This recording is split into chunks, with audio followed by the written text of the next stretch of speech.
Okay, today I'm going to be working on the rear brakes of the E93. I'm going to be doing a brake pad change here. It's going to include the brake pad sensor, the wear sensor, because mine is torn and junk. And you can see my pads, they got a little bit of life on them, but might as well change them out since I have to do the sensor. I'm in here anyway, and they're pretty cheap. Back here behind the caliper there are two bolts right down here. Let's see, there's one, and then there's two right there. Those two bolts are 16 millimeter, so once you take those off you can remove the caliper. Make sure you have something to tie it up with, because you're not going to be removing the brake line, so that'll be staying on. Okay, once you get the two bolts off and the caliper itself will come off, again, make sure you don't drop it or let it hang on the hose back there.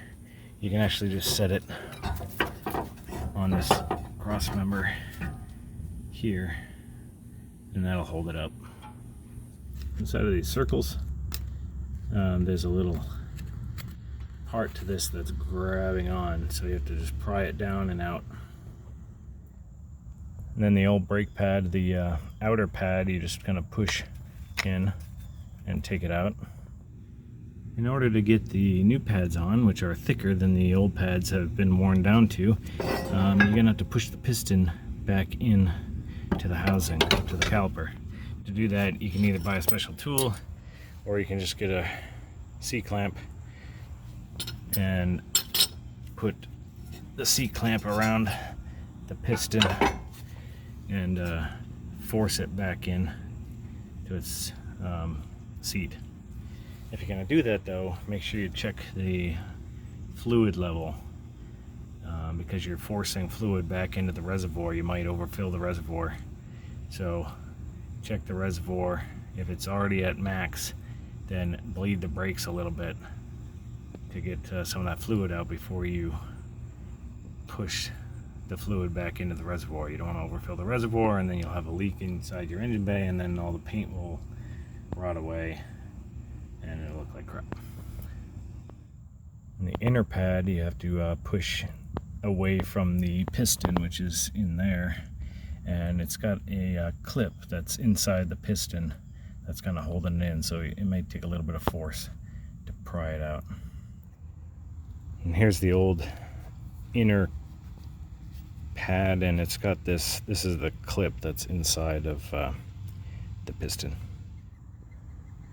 Additionally, on this inner pad, you'll notice there's this little groove right here in the very top.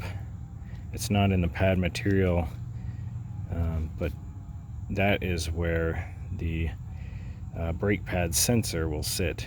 But be advised, it's only on the right side, and I'm marking on the left side right now. I already did the right side, and you'll see a video of me installing that brake pad sensor, and it goes right into that groove right there. The caliper can be separated into two, and you can take out these guide pins and then lubricate them, as well as put in new rubber bushings, which should come in the pack of your new pads. So I'll show you that right now. You just kind of slide this piece out there. This piece right here, you slide out of the pins, and it should pull right out of the there's two guide pins in the back. And here's that piece removed. There's the guide pins, and they go into those rubber bushings in the back there. There's two rubber bushings. There's one of the rubber bushings. I just pushed it out. I left the other one halfway in so you can see it.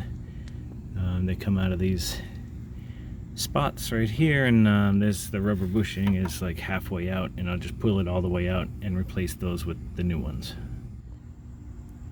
Here's the old rubber bushing and the new rubber bushing, and you push them in from the rear, and they should slide in. I'm going to use some of this rubber seal conditioner on them to make them easier to get in there, and also to increase their life. And to get those rubber bushings on, if you just stick one on your index finger, and then you can force it through the back, and the rubber is pretty soft, so it should fit in. Here's the new bushings installed, as well as I put some of that rubber conditioner around the piston seal as well. They give you this brake grease in the kit, so put some of that around the guide pins before you install it. The guide pins go in like that, and then you just push them all the way in. Before you install the inner pad, just make sure you put some of that brake grease around the rear of the unit where it's going to seat on the piston, and then on these two arms on either side, just a little bit of grease. Make sure you don't get any on the pad surface, because then your brakes won't work very well. Okay, the inner pad is a little bit difficult to press into place. Make sure you get the two arms on either side underneath the metal rail of the guide pins. On the outer pad again, grease up the back where it's going to make contact, and then the two arms as well, where they're going to slide on the rails. Okay, once the outer pad is kind of seated into place, it might be really loose and flop forward until you get this clip installed. So what you do for that is you rest these ends on the top here and the bottom down here. It's hard to see. And then you push the whole thing down until these two wings right here and here engage into these round holes right here. Okay, once you get that clip installed, you can kind of hold the front pad in place where it needs to go as you press down on that clip and seat it, and then that inner pad will become tight after you get that clip installed.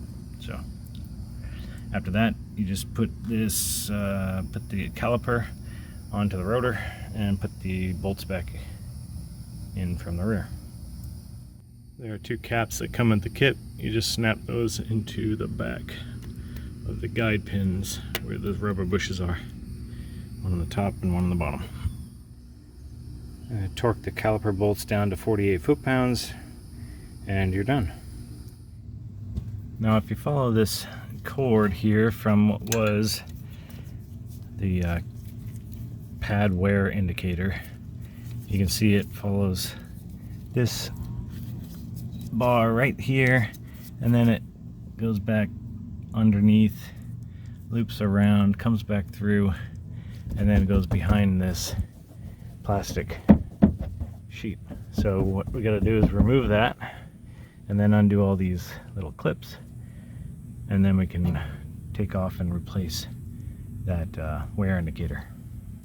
There are 4 8mm screws and 2 10mm nuts. These two nuts,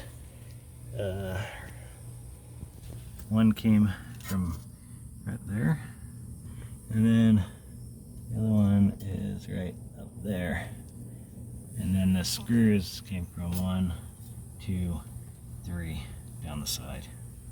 Okay, once you pull that panel back, you can get access to the connections. Here's the connection right here for that sensor that we have to replace, and so we'll need to take out this white one and disconnect it up there. What I'm with today is this connection right here for the brake pad sensor.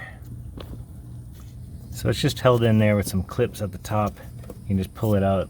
Careful, the wire is still connected to it at this point, and there's another clip at the bottom down here. So you just pull it basically straight out, and then I'll squeeze this connection here at the top in order to disconnect it from its wire, the wire connection right there. Well, as is prone to happen with old electrical connections, that the push pin, or the push connection, cracked on me. So this is a pretty tight friction fit. Supposing that I can just put it back in the new one and it'll hold itself together, especially since it's going to be inside of this little mounting bracket here. So it will probably make connection and hold together, but of note, just be careful, because old electrical connectors are prone to crack. Here's what the bottom looks like when you get it taken apart. And this is the piece that will be in the new one that you order. And then these connections, you can just slide them out and then pull them apart, and that'll come apart like that. So I pushed the new connector in and put it back into this mounting bracket, and like I thought, it holds together very well, so I'm not any concerned at all that that'll come apart. What you do want to do is make sure that you be careful with these connectors as well, because as you can see, well, I don't know if you can tell, but the top of this one broke off. So I'll show you how to make a new connection out of just some zip ties, and then we won't have to deal with that anymore. Okay, in order to remake this zip or connection here, I'm just going to put a zip tie in through here, wrap it around on itself, and then put another zip tie that makes a loop. And so I'll show you what it looks like after I'm done. Okay, now to fit the pad sensor back in, if you look at the caliper from the front and then you look right in here, there's a little notch right there, and so that will fit this little nub right there. And so it goes in like this. The nub goes to you, out to the outside of the vehicle, and then you fit it in to there, and then you press it straight in, and it should snap into place just like that. So that is installed. And then this top part, you just feed in through the bleeder screw cap, kind of holds it in place, and then this just hangs free right here, and again the clips up here hold it in place right there.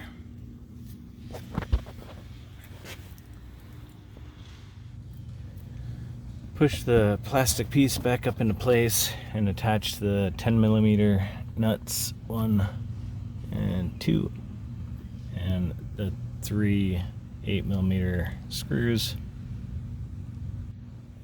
And don't forget there's one 8mm underneath this plastic sheath here, right there.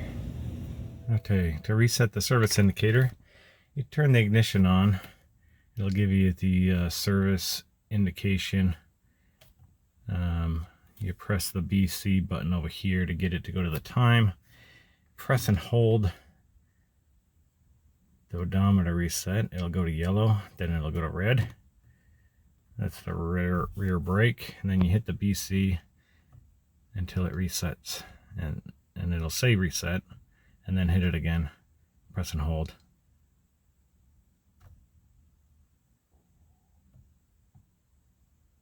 And it'll go yellow.